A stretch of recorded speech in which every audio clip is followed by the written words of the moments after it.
Bienvenue dans cette nouvelle édition du Non-Stop Info. Voici les titres de l'actualité.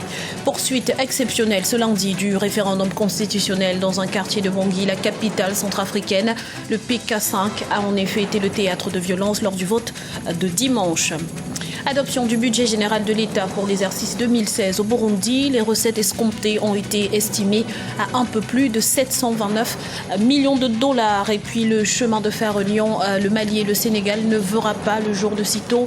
Les deux États ont décidé de mettre fin à la convention accordée à Transrail en ce sens. Mais avant de développer ces titres, une sortie de crise semble se dessiner en Libye. Des représentants libyens des deux camps, celui du Parlement de Tobrouk et celui du Congrès général de Tripoli, se sont engagés à signer ce mercredi 16 décembre au Maroc l'accord qui prévoit la mise en place d'un gouvernement d'union nationale. Ce texte négocié depuis plus d'un an par l'ONU instaure un comité présidentiel composé de 9 membres, dont un président. Ce dernier prévoit également une extension d'1 an du mandat du Parlement de Tobrouk, le seul reconnu, et son déménagement à Tripoli, la capitale. Après les violences, la politique a repris ses droits en Centrafrique. Les opérations de vote pour le référendum constitutionnel se sont exceptionnellement poursuivies ce lundi 14 décembre dans le quartier musulman du PK5 à Bangui, où le scrutin de dimanche avait été perturbé par des échauffourées. On fait le point tout de suite avec Deogracias Podo.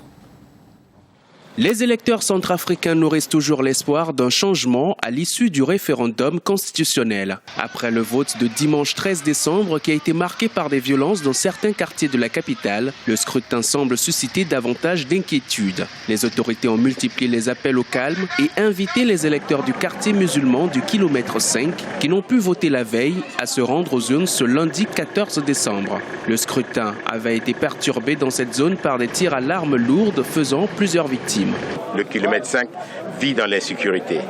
Mais à partir d'aujourd'hui, la détermination de la population est telle que ces rebelles, ces criminels vont reculer. Le référendum vise l'adoption d'une nouvelle constitution et représente également un test avant les élections présidentielles et législatives prévues le 27 décembre 2015. Ces derniers jours, la plupart des acteurs politiques et ceux de la société civile se sont voulus optimistes. Malgré le climat de tension, un retour prochain de la paix est toujours envisageable. Les attentes des Centrafricains, c'est surtout la sécurité. Les Centrafricains ont un besoin vraiment de protection. C'est également une aspiration à la paix. La majorité de la population est agricole. Donc, aller au champ paisiblement, on n'a plus besoin d'armes de guerre qui doivent tourner par-ci par-là pour régler certains litiges.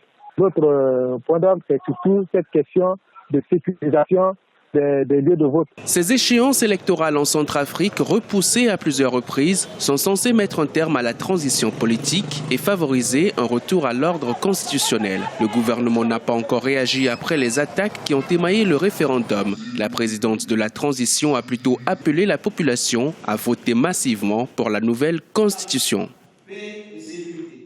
Un nouveau palier semble avoir été franchi dans la violence au Burundi. L'attaque de plusieurs camps militaires par des hommes armés vendredi a fait au moins 87 morts, portant ainsi à plus de 240 le nombre de victimes dans le pays depuis avril 2015. Face à cette situation, la communauté internationale monte au créneau.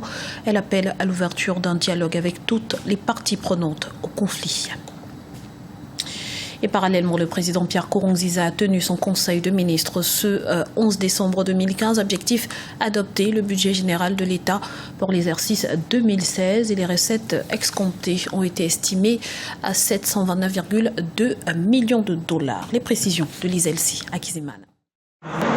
Le projet de loi sur le budget général du Burundi pour l'exercice 2016 a été déposé ce lundi 14 décembre 2015 au Parlement. Vendredi 11 décembre 2015, le président Pierre Nkurunziza avait dirigé le Conseil des ministres. Objectif, adopter le projet de loi sur le budget prévisionnel de l'État pour l'année 2016. Les prévisions des recettes globales pour l'exercice 2016 sont estimées à 1126,6 milliards francs burundais, soit 729 222 404 dollars, et les charges du budget général de l'État sont estimées à 1253,6 milliards francs burundais, soit 811 426 598 dollars. Ce projet de loi a été élu à l'unanimité par les ministres, un budget qui toutefois présente un déficit de 129 milliards de francs burundais, soit 83,4 millions de dollars américains, un déficit que le gouvernement envisage de combler en appliquant une politique prudente d'austérité. Il est très difficile de combler ce déficit. En plus, ce déficit sera largement dépassé parce qu'il tient compte des aides de la communauté internationale au Burundi, même en se référant aux accords de Cotonou. Mais pour le moment, le gouvernement prévoit la suppression des subventions au marché public et aussi, disons, que toute ONG recevant des devises de l'étranger, des aides, que ça transite par la Banque centrale, mais ne comblera pas le déficit de l'État. Et il y aura aussi d'autres dépenses qui vont être supprimées par l'État, notamment certaines dépenses de fonctionnement. Mais toujours faut-il souligner que c'est un budget, je dirais, qui est en fait défini à court terme, sans les préalables, sans aussi tout ce qui pourra se passer compte tenu de ce qui se prépare, de tout ce qui se fait au Burundi, éventuellement si jamais il y a des négociations.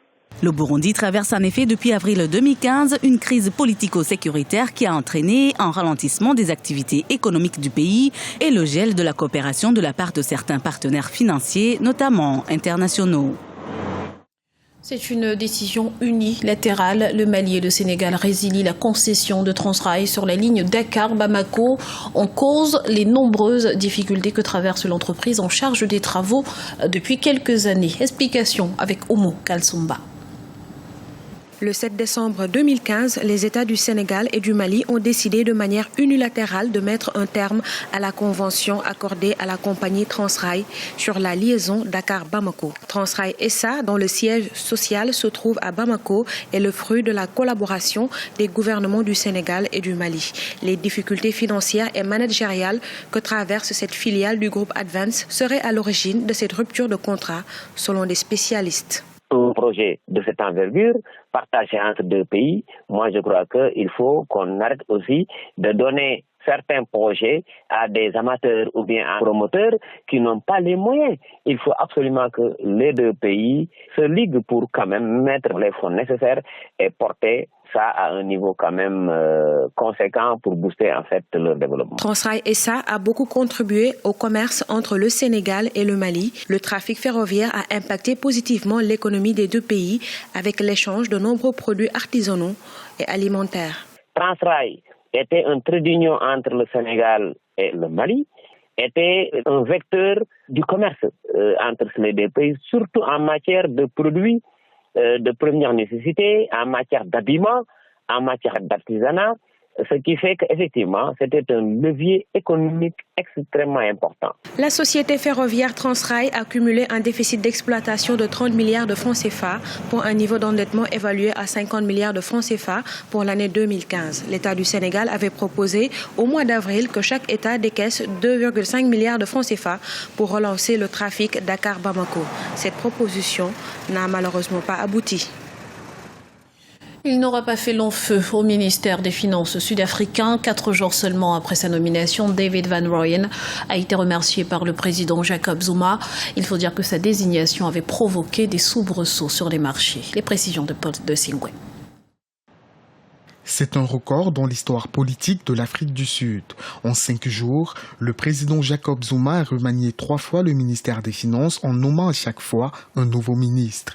4 jours seulement après sa nomination, David Van Rooyen a été remplacé ce dimanche 13 décembre 2015 par Pravin Gordhan, ancien ministre des Finances de 2009 à 2014. J'ai reçu de nombreuses recommandations pour que je revoie ma décision.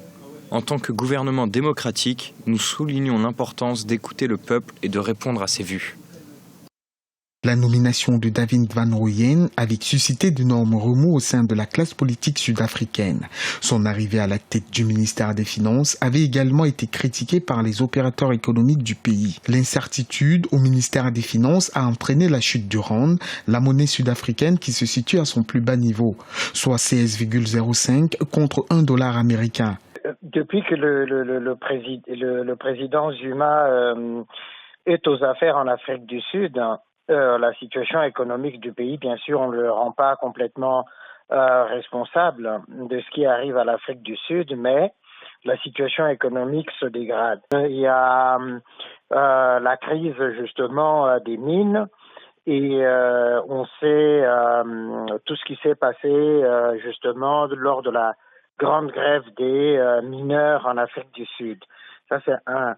Deux, la manière dont cela avait été traité par le gouvernement n'a pas permis justement de redonner confiance aux Sud-Africains. Et donc le président Zuma, en principe, il est à la recherche justement de l'homme rare qui peut rééquilibrer la balance de l'économie de l'Afrique du Sud. Avec cette nouvelle nomination, le président Jacob Zuma espère redynamiser l'économie du pays. En Afrique du Sud, le taux de chômage se situe désormais au-dessus de 25%. Et sachez que le rand sud-africain a repris plus de 5,5% de sa valeur après ce nouveau changement de ministre des Finances. Ce lundi, $1 s'échangeait contre 15,14 rands, tandis qu'un euro valait 16,59 rands. Et c'est ainsi que s'achève ce journal. Nous vous remercions pour votre fidélité. Retrouvez dans un instant une nouvelle édition de l'information sur Africa 24.